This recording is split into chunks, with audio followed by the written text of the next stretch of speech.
எல்லாருக்கும் வணக்கம். நான் Hima Subramanian. Welcome to home cooking Tamil. பசங்க எல்லாம் சம்மர் ஹாலிடேஸ்க்கு வீட்டில் இருப்பாங்க. டெய்லியும் ஏதாவது ஸ்வீட் ஸ்நாக்ஸ்னு புதுசாக கேட்பாங்க. என்ன பண்ணுறதுன்னு யோசிச்சுட்டு இருக்கீங்களா? இன்னைக்கு அந்த மாதிரி ஒரு ரெசிபி தான் பண்ண போகிறோம். இது அரேபியன் புட்டிங்.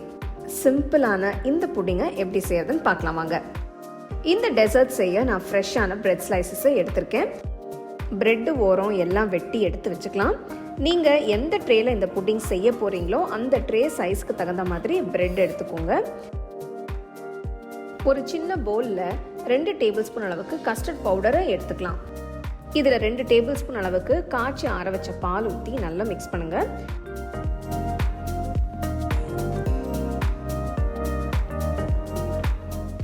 கஸ்டர்ட் பவுடர் நல்லா கரைஞ்சி மிக்ஸ் ஆகிற வரைக்கும் மிக்ஸ் பண்ணிட்டு தனியாக எடுத்து வச்சிருங்க.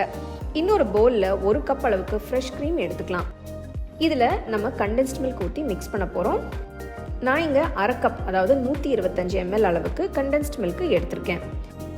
இதை ஃப்ரெஷ் க்ரீம் கூட சேர்த்து நல்லா கலந்துக்கலாம். உங்கள் ஸ்வீட் ப்ரிஃபரன்ஸ்க்கு தகுந்த மாதிரி கண்டென்ஸ்ட் மில்க்கை அட்ஜஸ்ட் பண்ணி சேர்த்துக்கலாம். நல்லா மிக்ஸ் பண்ணுங்கள்.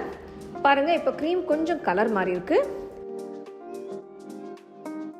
அடுத்து ஒரு அகலமான பேனில் 3/4 லிட்டர் அளவுக்கு பால் எடுத்துக்கலாம். இது 2% ஃபேட் இருக்கிற பால். ஸ்டோவை ஆன் பண்ணுங்க. பால் நல்லா காயட்டும்.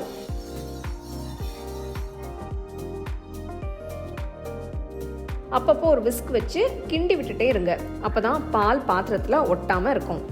பால் நல்லா லேசாக கொதிக்கட்டும். கொஞ்சம் கொதிக்க ஆரம்பிச்சதும் 4 டேபிள் ஸ்பூன் அளவுக்கு சர்க்கரையை சேர்த்துக்கலாம். சர்க்கரையை சேர்த்துட்டு விஸ்க் வச்சு கிண்டி விட்டுட்டே இருங்க. ஸ்டோவ் மீடியம் ஃப்ளேம்லேயே இருக்கட்டும்.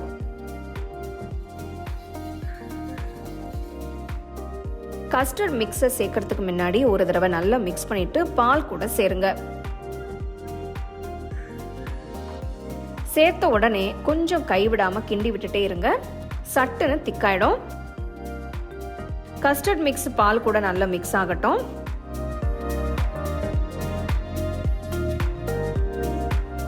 கஸ்டர்ட் மிக்ஸ் நல்லா கலந்து பவுன்சியாக வந்ததும் ஸ்டோவை ஆஃப் பண்ணிடுங்க. நல்லா ஆறட்டும். ஒரு அகலமான பவுல் இல்லைன்னா ட்ரேல பிரெட் ஸ்லைசஸை அடுக்கி வைங்க. இப்போ இதுக்கு மேலே ப்ரிப்பேர் பண்ண கஸ்டர்ட் மில்க் ஊற்றுங்க. பிரெட் ஸ்லைசஸ் எல்லாம் ஃபுல்லாக கவர் ஆகிற மாதிரி ஊற்றணும். இப்போ அதுக்கு மேலே இன்னொரு லேயர் பிரெட் ஸ்லைசஸை அரேஞ்ச் பண்ணி அது மேலே கஸ்டர்ட் மில்க் ஃபுல்லாக ஊற்றுங்க. பாருங்க, பிரெட் ஸ்லைசஸ் எல்லாம் கஸ்டர்ட் மில்க்ல ஃபுல்லா கவர் ஆயிருக்கு. இப்போ இதுக்கு மேல ஃப்ரெஷ் க்ரீம் கண்டென்ஸ்ட் மில்க் கலவையை ஸ்ப்ரெட் பண்ணுங்க. இதை ஆட் பண்றதுனால இந்த டெசர்ட் நல்ல ரிச்சா க்ரீமியா இருக்கும். அடுத்து க்ரீம் மேல நறுக்கி வச்ச பிஸ்தா பாதாம் துண்டுகளை தூவிக்கலாம். இப்போ அரேபியன் பிரெட் புடிங்கை அரேஞ்ச் பண்ணியாச்சு. இந்த மாதிரி பிரெட் வச்சு நீங்க வீட்டில் வேற என்ன மாதிரி டெசர்ட்ஸ் இல்லைன்னா ஸ்வீட்ஸ் ட்ரை பண்ணியிருக்கீங்கன்னு எனக்கு கமெண்ட் செக்ஷன்ல சொல்லுங்க. இந்த ட்ரேயை ஒரு பிளேட் இல்லைனா கிளிங் ராப் வச்சு மூடி ஒரு 5 மணி நேரம் ஃப்ரிட்ஜில் வைங்க. ஃப்ரீசரில் வச்சிட வேண்டாம். 5 மணி நேரம் கழித்து எடுத்து பார்த்தோம்னா நல்ல செட் ஆயிருக்கும். நல்ல டேஸ்டியான அரேபியன் புட்டிங் தயாராகிடுச்சு. ரொம்ப சிம்பிளான ரெசிபி, ஈஸியாக பண்ணிடலாம். உங்கள் வீட்டுக்கு கெஸ்ட்ஸ், ஃப்ரெண்ட்ஸ் எல்லாம் வரும்போது இதை நீங்கள் முன்னாடியே செஞ்சு ரெஃப்ரிஜரேட் பண்ணால் அவங்களுக்கு சர்வ் பண்ணி சர்ப்ரைஸ் பண்ணலாம்.